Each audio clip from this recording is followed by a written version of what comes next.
Thank you, ma'am. Have a nice day. Thank you, Your Honor. In other matters, David Becker, are we ready to go forward this time? Taking our record is 1643 CR number 768, and this has tendered a Good afternoon, Your Honor. consideration on this case. Mr. Becker, if you're ready to go ahead. You solemnly swear to make true answers to such questions which shall be pursued in this case. It's now pending, so help me God. All right, so the Commonwealth has moved to null pros the rape charge, which will keep this in district court. Filed a couple motions, Your Honor. Good morning. Eileen Sears on behalf of the Commonwealth. Good morning. Motion to amend Yes? regarding count 1 and null pros regarding count 3 only. Right, okay, and then, got it. So the count 1, the rape charge has been sort of amended down to an indecent assault and battery. All right. And then you've also handed up a letter from one of the alleged victims in this case. All right, I'll get to that in just a moment. Yeah, 14-year-old. Yep. All right, Mr. Becker, my name is Thomas Estes. I'm a judge in the District Court of the Trial Court of Massachusetts. Before I can accept your admission to these facts, I have to make sure you understand the significant constitutional rights that you're waiving here today. If at any time you don't understand one of my questions, please stop me and I'll explain myself. Or if you need to speak to Attorney Rook, we'll take a break and you can speak with your attorney, all right? All right. I have before me, sir, a green sheet that appears to have your signature on it. Did you, in fact, sign this green sheet? And does that indicate to me that you signed this green sheet after reviewing the rights above your signature with your attorney? And who read these rights? Did you read them or did he read them to you? I read them, Your Honor. All right. Could you please state your name for the record? David Becker. And Mr. Becker, how old are you? I'm 18 years old. How far have you gone in school? 12th grade. In the last 24 hours, have you had any drugs or alcohol that are affecting your ability to understand these proceedings? No, Your Honor. Have you ever been treated for a mental illness? No, Your Honor. Have you had any trouble understanding anything your attorney has said to you today? No, Your Honor. Do you understand these proceedings that are going on right now? Yes, Your Honor. I'm going to ask you to listen carefully with the prosecutor. She's going to read the facts of the case. And when she's finished, I'm going to ask some more questions for you, all right? Yes, Your Honor. All right. And it's ADA Seal? Sears. C-A-R-S, like the store. Like the store. Nice to meet you. Nice to meet you, Your Honor. On this particular set of remaining charges, Your Honor, I would allege the following set of facts. On or about April 2nd of 2016, a large party took place at an address on Allen Street in East Longmeadow and was hosted by an 18-year-old resident while the parents were away. The party had started at around 7 p.m. An older sibling was in charge of the home but was not present for the party. Most of the partygoers were high school age, between 17 and 18 years old. Most of them were drinking at this party. The older sibling arrived home at about 11:30 and broke up the party. A small group was allowed to stay to help clean up. That included, let's call them Victim 1, Victim 2, and the defendant. When the cleanup was finished, Victim 1 went to sleep in an upstairs bedroom. Victim 2 joined her in the bedroom, as did the defendant later on. While in the bed sleeping, Victim 1 awoke to find the defendant had his finger inside her vagina. She quickly collected herself and left the bedroom to find a place to sleep on a couch in another part of the house. Victim 1 received a text message from the defendant later on in the morning at around 5:15 a.m. in which he said, by text, "Very sorry about last night. I was very much in the wrong and was an embarrassment. I understand if I'm not your favorite person right now. Just wanted you to know that I really am sorry." Later on during the night, and after Victim 1 left the bedroom, Victim 2 awoke when she felt the defendant's hand touching her breast underneath her shirt. She pushed his hand away. A little later, she felt the defendant's hand on her butt, under her underwear. She again pushed his hand away. She awoke a third time to the defendant inserting his finger inside her vagina. She pushed his hand away a third time and went back to sleep. Later on in the morning, she remembers the defendant leaving the room and saying goodbye to her. She was left alone in the bedroom. A few days later, back at school, there was talk amongst many students about the party and what had happened over the weekend, which this information found its way to the resource officer at the East Longmeadow High School. He reached out to some of the students and spoke to some of the members of the cleanup group. One of those members spoke to him and mentioned that she had actually spoken to the defendant in the brief aftermath after the party. The defendant's account to her was that he touched Victim 2 on her butt, but denied ever touching Victim 1. That same officer met with the defendant. The defendant described how the three were lying in the same bed. They talked for a brief time, then went to sleep. According to the defendant, he put his arm around victim 1. She didn't protest, so he assumed it was okay. He stated that when she didn't stop him, he put his finger inside her vagina. He told the officer that he was unaware that she was asleep. The two were not in any type of dating relationship, or any relationship for that matter, other than that of a friendship. He denied that he touched victim 2 at all. He offered that after victim 1 left the bedroom, there was a space between victim 2 and him, so he didn't think anything could actually happen between the two of them, given the space. He confirmed that it was only the three of them in the bedroom. When victim 1 left the bedroom, it was just the defendant and victim 2. He did admit that he said goodbye to victim 2 when he left the room the following morning. Those essentially would be the facts on those two charges, Your Honor. So with respect to count 1, That applies to victim 1, Your Honor. excuse me? Count 1 applies to victim 1. Okay. So with respect to victim 1, Mr. Becker, did you hear those facts? Yes, Your Honor. And do you agree those facts are true? Yes, Your Honor. And then on count 2, counsel, explain to me why this is an Alford plea? It's going to be an Alford plea, Your Honor. Alcohol was involved. He doesn't have a specific recollection of those allegations, but we believe that a jury could find sufficient facts to convict him, and we'd ask you to accept the Alford plea to count 2. Right. And so is that, you understand, Mr. Becker, while you're not admitting to the indecent assault and battery on victim 2,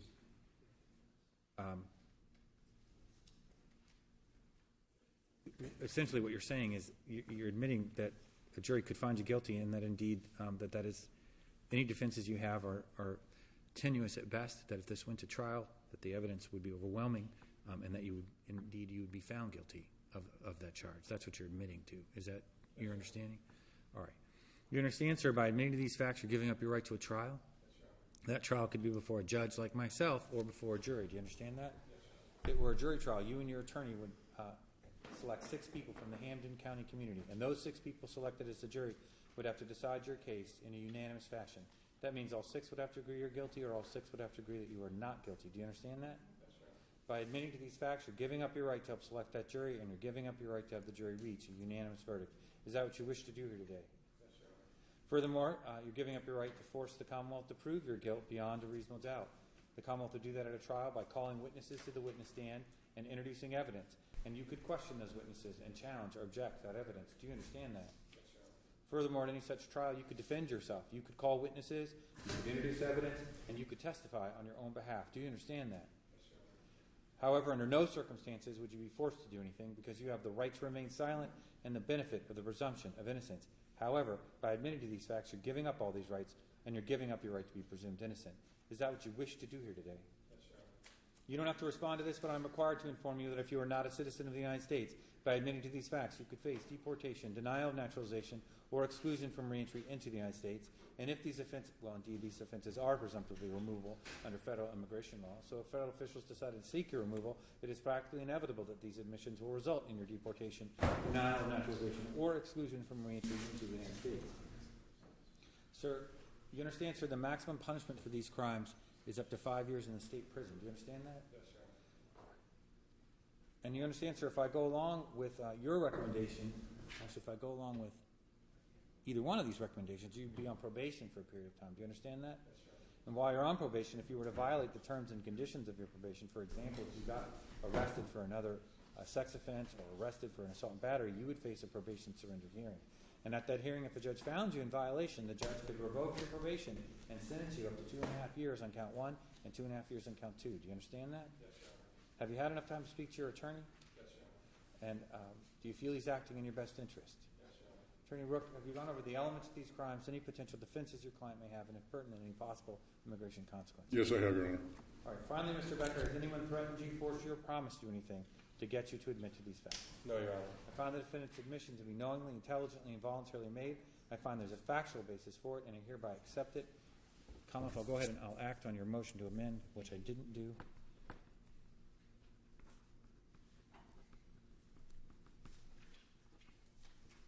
And why don't I just take a second and read the letter from this case.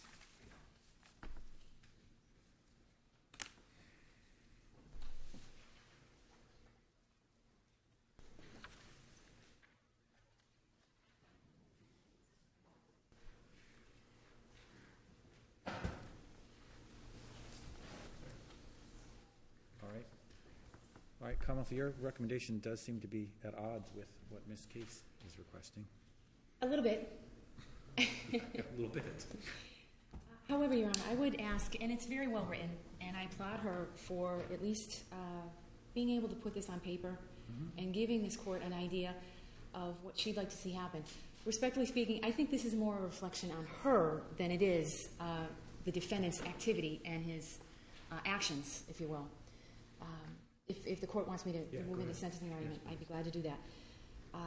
This defendant has been given quite a few breaks already, given the fact that this could have gone a lot worse for him. We wouldn't be in this venue. But a great many concessions have already been extended to this defendant already. When you look at the courtroom, I suspect that most of the people that are on the right half of the room are in support of this defendant.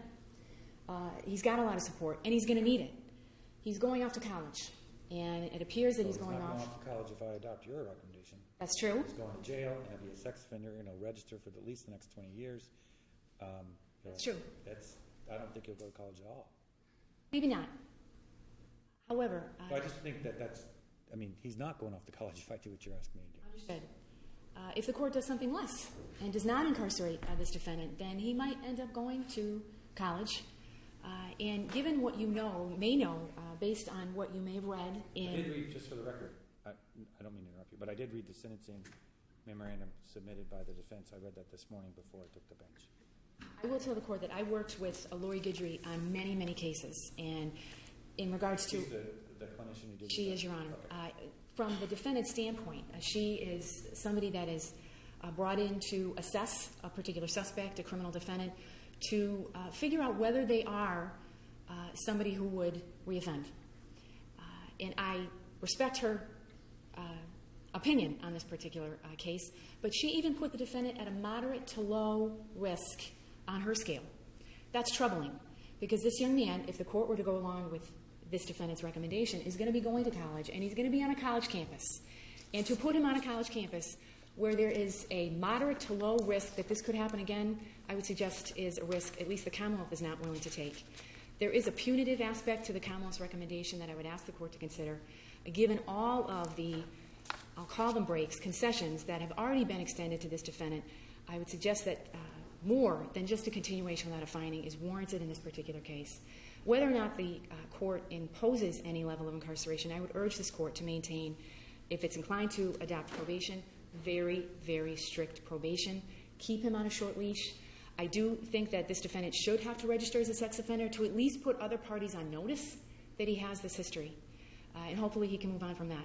But for those reasons, Your Honor, I would urge this court to consider the Commonwealth's recommendation and some of the ramifications that might come from that, which has nothing to do with what this court would do. It has everything to do with this defendant's actions. Thank you. Judge, first I would not agree with my sister's opinion that the report by Dr. Grudry placed him in a low moderate. My reading of it shows that he's in the low range on page 9 and on page 15 and 16 of the report. I would also disagree with her suggestion that his history. Judge, this was an isolated incident, the first time in his life that he's crossed the line, and I would not call this a history of bad behavior. David's 18 years old. He's the he's the youngest of 4 children born to his parents, who are seated in the second row. His siblings are with him. Behind him are his friends. Judge, he has no prior criminal record whatsoever. No juvenile arrest records, no driving history. He's been a model citizen. He's a great student. He has a 3.68 GPA at East Longmeadow High School. He's a great athlete. He played soccer, volleyball, and basketball through 4 years of college. He's described as a team player. He's well liked by his peers, his teachers, his coaches, and he's a popular individual. Most telling, Judge, before we got into the courtroom, one of the documents that I submitted to you, as of January 1st, 2016, he had 250 hours of volunteer service in the community of every other student in his class. Second highest in his class, Judge. That's not something that he's accumulated since his arrest, since his offense. This is what he's been doing since freshman year of high school. Judge, he's been accepted at a very good college in the Midwest. He's been awarded a $62,000 cumulative scholarship. His major, his intention is biomechanical engineering. I'd have to tell you, Judge, that I'd be misleading the court if I told you what I wanted, if I knew what I wanted to do when I was going off to college. He's very goal-oriented. He knows what he wants to do. He knows what he wants to accomplish. He had everything in life going for him, Judge. He was a star. He was a rising star. Everything was going perfect for him. And then suddenly, April 20, 2016, he's at a house party. There's no parents. There's alcohol. There's marijuana. There's testosterone. There's estrogen. A perfect mix for a nuclear disaster. And he makes a bad decision. He makes two bad decisions, according to the report presented by the prosecutor. And he's paid heavily for that, Judge. He's paid very heavily for it. Most telling, Judge, is, excuse me, immediately after this incident with victim number one, when she left the room, before she left the room, he apologized to her. He stated verbally, I'm sorry, I shouldn't have done that. A few hours later, he sends her a text. Later that day, according to Dr. Gitter's report, he's feeling so terrible and remorseful and sick, he sends another text, again apologizing. He immediately recognized his wrongdoing, Judge, and immediately took efforts to apologize for it. He knew he crossed the line. He knew he stepped over the threshold of something that he shouldn't have done, and he immediately begins to be remorseful for that. What happens next, Judge, is just unbelievable. On April 15th, he's arrested at the East Longmeadow High School, handcuffed and paraded through the school in front of all of his classmates, as well as juniors, sophomores, and freshmen. Humiliating, embarrassing, and something that he will never forget for the rest of his life. He's taken to this court. The Commonwealth moves for a dangerousness hearing. He's sent out to Ludlow, Judge, for 4 nights. An 18-year-old man, I would say to him an 18-year-old kid, now at Ludlow for the first time in his life, recognizing other inmates that are with him, looking and seeing what he's done and how he has put himself in harm's way. His entire future is gone. He's held for 4 days. He comes here, Judge, and there are very strict conditions put on him. Stay away from East Longmeadow High School. Stay away from the 2 victims. A curfew from 11:30 p.m. to 7 a.m. and wear a GPS. And he had to stay away from East Longmeadow High School. If you're not familiar with the town of East Longmeadow, Judge, it's a small town. It's very difficult to avoid going by East Longmeadow High School. You've got to circumvent the entire town to get from one end of it to another end. But he was 100% compliant with those conditions of probation from the date of April 20th, I believe, April 24th, through today. There's not been one single violation. He's reported to probation as requested. He has not violated any conditions or terms of his release. Judge, the media coverage in this case in the town of East Longmeadow has been horrendous. It's been front page news. It's been the top star at the 5:30 news, East Longmeadow athlete, East Longmeadow star, charged with rape. His picture's been paraded. He's going through the Holyoke Mall with his mother, and teenagers were taking pictures of him with their cell phone. So he's had a horrendous experience, but he brought it upon himself. He's not blaming anybody. But to say that he hasn't already suffered some punishment, Judge, would be a mischaracterization of what he's gone through. From a young man who had everything going for him in life, to suddenly be seen on the front page of the paper, being ostracized by members of the community. Thank God, Judge, that he had a close family and good friends. He was required to stay away from East Longmeadow High School as a condition of his release, so he couldn't complete his school year. We went to a meeting on April 25th with the school administrators. They said, David, you're an outstanding student. You can never do another thing with East Longmeadow High School. We'll give you the grades that you currently have. He said, but what if I want to continue with the classwork? They said, well, you can do at-home work, and we'll have a tutor or teacher see you once a week. He could have done nothing, Judge. Could have done nothing, stayed home. He opted to continue with his schoolwork because he wanted to complete the school academic year and enhance the grades that he had. And he did that, Judge, graduating with a 3.86. He wasn't allowed to participate in any senior banquet, couldn't attend graduation. Very demoralizing, very depressing, but he brought it upon himself. He hasn't blamed anyone else. Again, thank God for his family, thank God for his close circle of friends. I've submitted 25 letters, Judge, and I trust that you've read them. Judge, those letters had a common theme. They were from coaches, they were from family and friends and neighbors, and they used adjectives like he's loving, caring, thoughtful, inclusive. He's a team player, polite, responsible.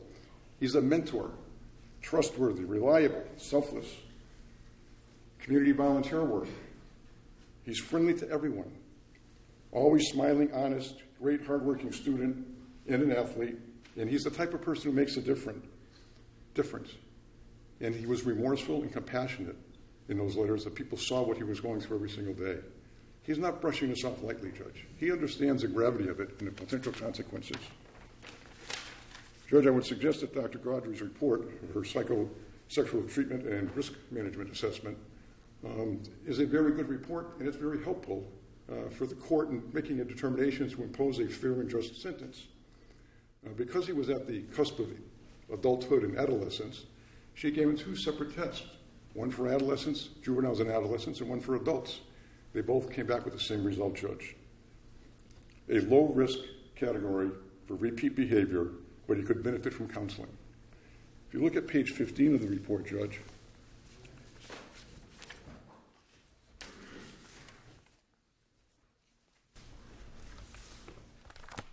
it says that David does not require intensive supervision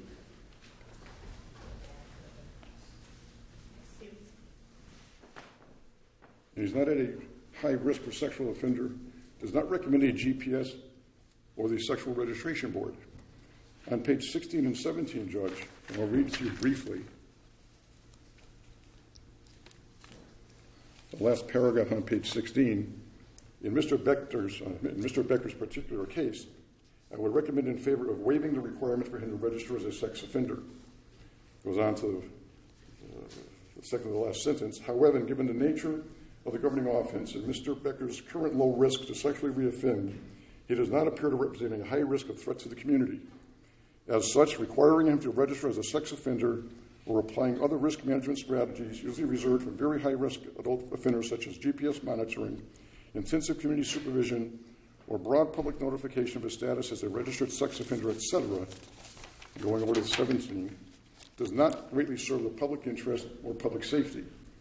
Further, the clinical implications of requiring Mr. Becker to register as a sex offender can contribute to increased isolation, shame, and negative affective states, all of which may make him more vulnerable to a range of expressed behavioral discontrol. In my opinion, the safety of the community can adequately be served by mandates associated with Mr. Becker's compliance with the conditions of community supervision and the implementation of an appropriately developed treatment plan. Judge, I would ask that you defer to her expertise. Judge, victim number 1 and victim number 2 are not in the courtroom.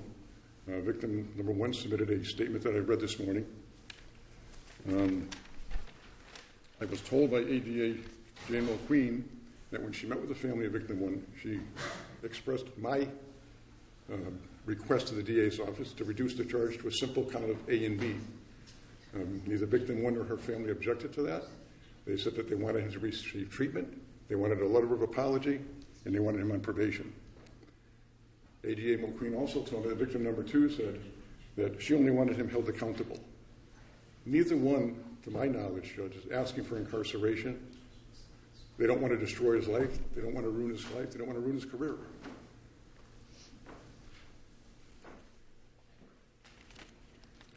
Judge, as I said, David has been punished publicly, privately, and internally. And incarceration and a conviction for a felony and sex registration requirements are not what David needs. He does not need the door slammed, the jail door slammed on his opportunity to attend college and to begin his career with biomechanical engineering. For those reasons, Judge, I think you can use your discretion and impose a fair and just sentence that fits this individual based upon his family's closeness, their willingness to be supportive of him, his friends, Judge, who have come out of the woodwork in support of him, both by the letters that they've written and by their presence in court. I think a continuation without a finding on both counts, probation for 1 year with this requirement that he attend sexual abuse counseling would be appropriate, and that you waive the restriction on travel outside the Commonwealth. Can you come up anything further from, I mean, is your understanding from what Attorney Rook said consistent with what victim 2 had to say about this case? Yes. And she obviously is not here and did not wish to submit a letter. That's true, Your Honor, but I will tell you that all 3 were friends before this even happened. They were friends, they knew each other. That's one of the reasons why they all stuck around to help clean up after the party was broken up. All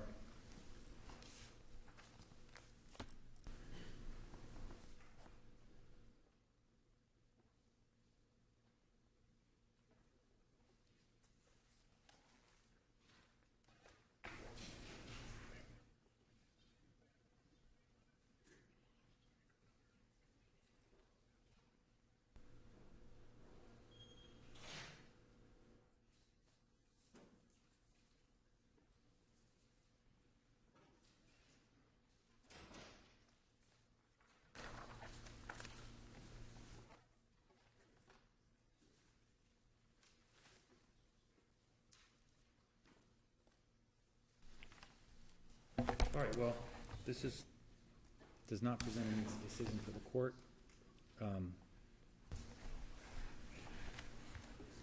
And I understand the Commonwealth's position that the Commonwealth has made some concessions. On the other hand, it is significant to me what Ms. Case wrote in her victim witness impact statement, where she doesn't want to, she says in her own words, I do not want to be responsible for ruining his life. And for that reason, I mean, not for that reason, but that is moving to the court. That's telling as to how the seriousness of this incident, while not certainly not lessening it in any way. There's certainly different, any crime, there's a spectrum for any kind of crime. There's a spectrum for the nature of the offense. And I think that given Mr. Becker's position in life, to find him guilty at this point would slam a lot of doors. So I'll give him a continuation on a finding. It'll be for 2 years, not for 1 year.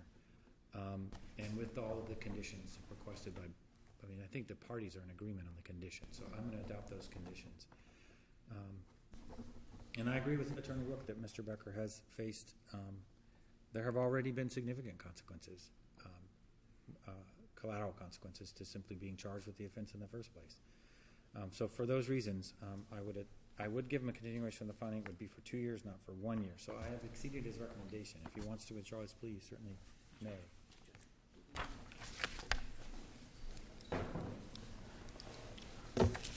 Your Honor, while Mr. Rook is going over the document with his client, the final condition has already been fulfilled. So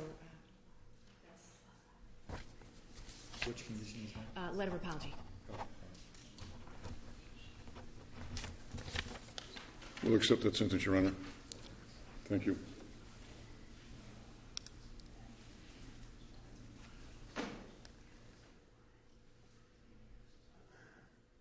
Or they'll kick it back. Right.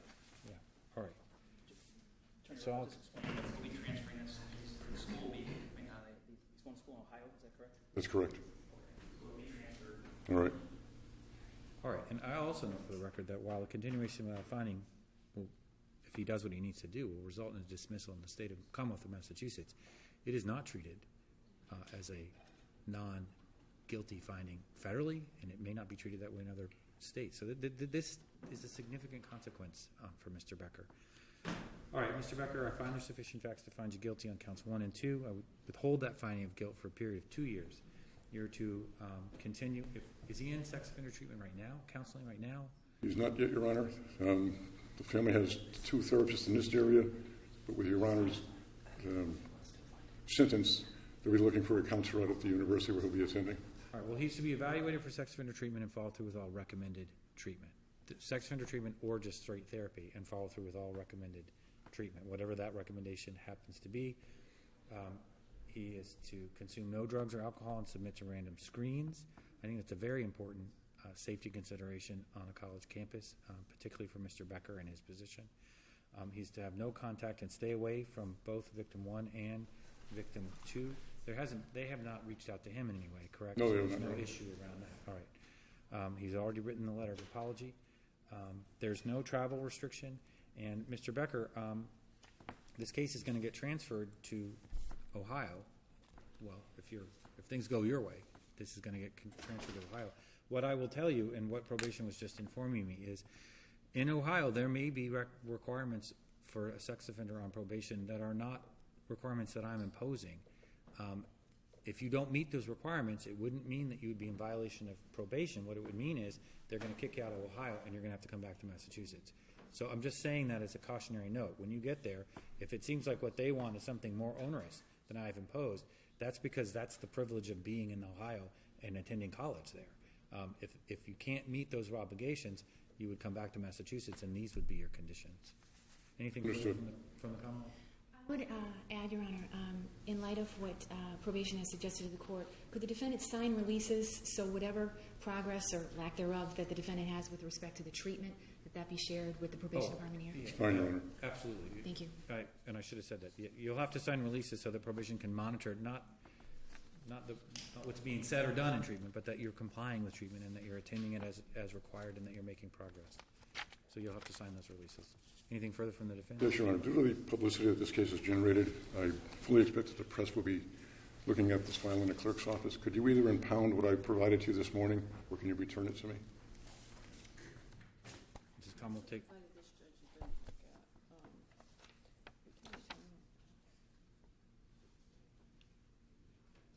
And also, Judge, on victim one's. Guidry's report too. Sorry. Guidry's report too. Mrs. Khan will take a position on that. I don't, but I'm also asking, the impact statement that I provided, Your Honor, I would suggest, if it's going to remain part of the record, that some portions be redacted before. Why don't I just give it back to you? I'd be glad I've to reviewed take it it and back. I've taken all of this into consideration. I'll just return these documents to the party. Thank you. They don't need to be a part of the official. Thank you, Your Honor. Thank you. Thank you, Your Honor.